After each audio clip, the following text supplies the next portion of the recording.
Kung nagkaroon ng pagbayad ng tax na sobra, pwede mo siyang ma-recover. Okay, in two ways. According ito sa National Internal Revenue Code, Section 76.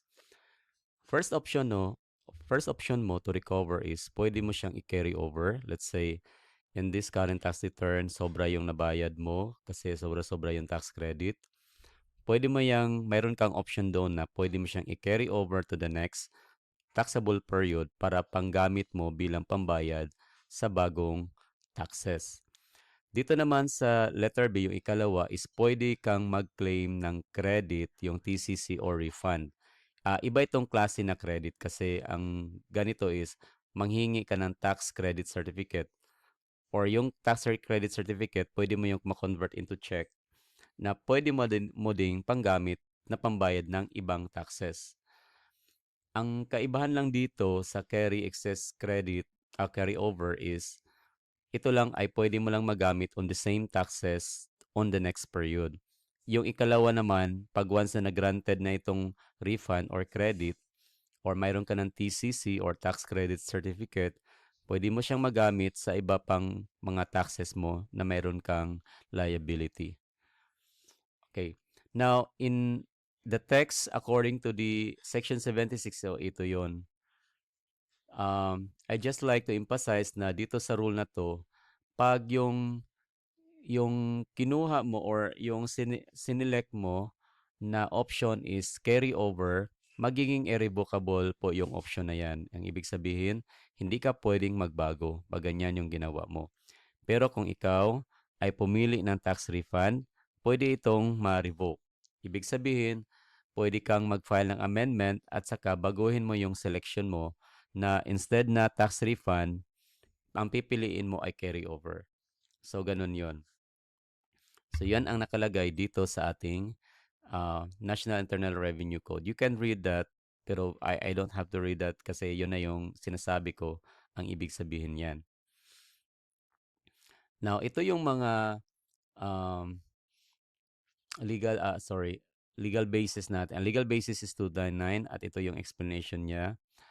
Una, para magiging valid yung request mo for the refund, kailangan nagkaroon ng erroneous collection. You have to demonstrate that doon sa BIR. You have to explain that in detail as possible. At saka with the grounds, with the law, with legal grounds, with the facts, lahat ilalagay mo doon. Written claim, kailangan nakasulat at saka yung time para ikaw ay mag-file ng tax refund, kailangan hindi yan sumobra sa 2 years. Okay? Now, ang kasali sa 2 years na yan is kasali na din yung pag-akyat mo doon sa CTA, yung pag-elevate. Kasali na dyan sa 2 years, yung 2-year period na limitation na allowed ka na pupunta ng CTA. Another thing that we need to be informed. Una, mayroon tayong dalawang level ng pag-apply natin ng tax refund. Una, mayroon tayong administrative. Of course, you cannot file tax refund directly to the CTA. Hindi ito pwede. Dadaan ka muna dito sa CIR at saka kailangan mangyari yan within 2 years.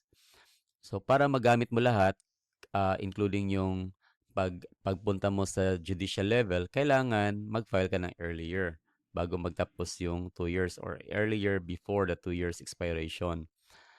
Okay. Now, pag nag-file ka, wala yung limit kung kailan mag-respond. Walang ganon na kailan mag-respond when it comes to general taxes na pinag-uusapan natin. So, kaya, sinasabihan dito na kung ano, kung hindi, wala talagang reply, kung walang reply, ang problema yan is wala talagang nilalagay na waiting period doon sa pag-reply kung saan magiging trigger point siya para ikaw ay pupunta doon sa CTA. So, ang advice is kailangan pupunta ka na ng CTA bago matapos yung 2-year period na ibinibigay sa'yo. Kasi pag lampas na yan, you are barred na i-elevate mo yung tax case mo doon sa korte. Yun yung sabi. So again, ganun yung rules. Kung mayroon namang na-deny or mayroon namang decision, halimbawa denied yung decision, from the date na na-deny, yung next day is yun na yung counting for the 30 days for you, ang tsansa mo na pupunta ka sa CTA. So, yun yung kaibahan ng dalawa. Ngayon dito sa 2-year period, wala lang sinabi na when within the 2 years. Basta pag halimbawa sa tingin mo is wala talagang reply.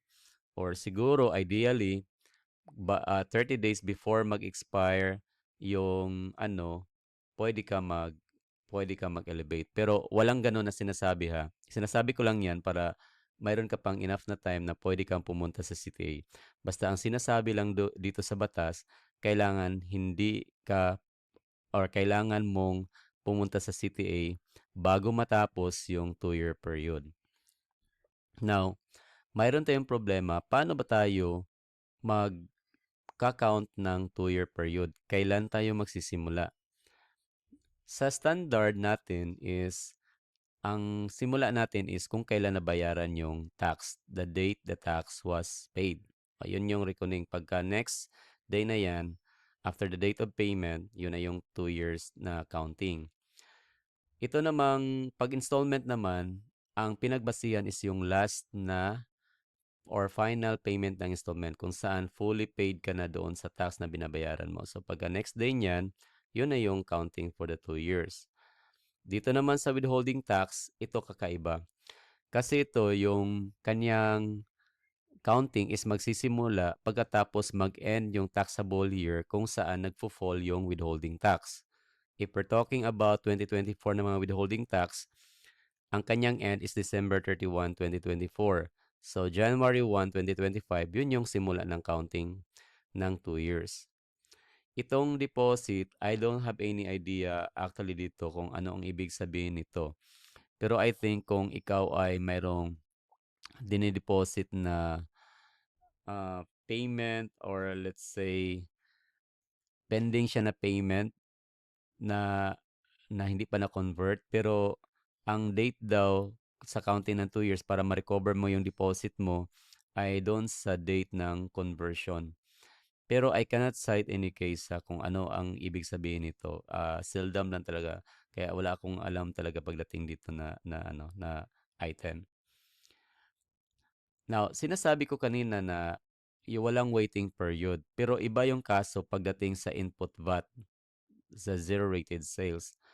Kadalasan kasi na mayroong mga tax refund ay mangyayari lang sa mga input VAT sa mga zero-rated sales. Kasi kung ikaw ay nag-export, zero yung VAT mo, pero mayroon kang mga purchases kasi na binabayaran mo yung input tax. Kaya lang, hindi mo siya magagamit kasi nga wala kang ang VAT output na binabayaran. So, ang tanging way mo on how to recover doon sa mga input na binabayaran mo ay yung pagpa-file ng tax refund or VAT refund. Now, una, tingnan muna natin kung sino-sino yung pwedeng mag-file ng VAT refund. So, first, yun yung mga taong VAT registered na zero-rated or effectively zero-rated naman yung kanilang sales. So, ito yung nag-export or nandoon sa or nag-fall siya doon sa mga category na effectively zero-rated.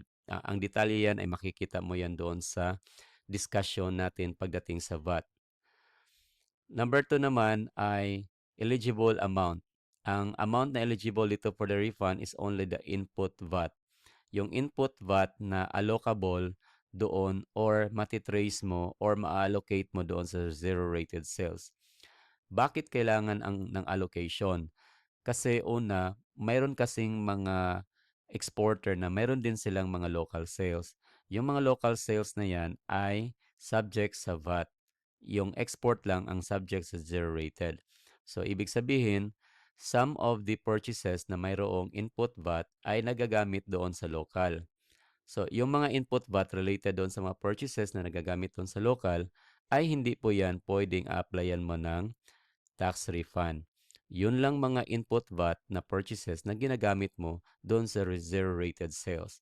Now, to make it simple, you don't have to actually trace that yung resibo per resibo, ang gagawin mo lang is mag-allocate ka lang.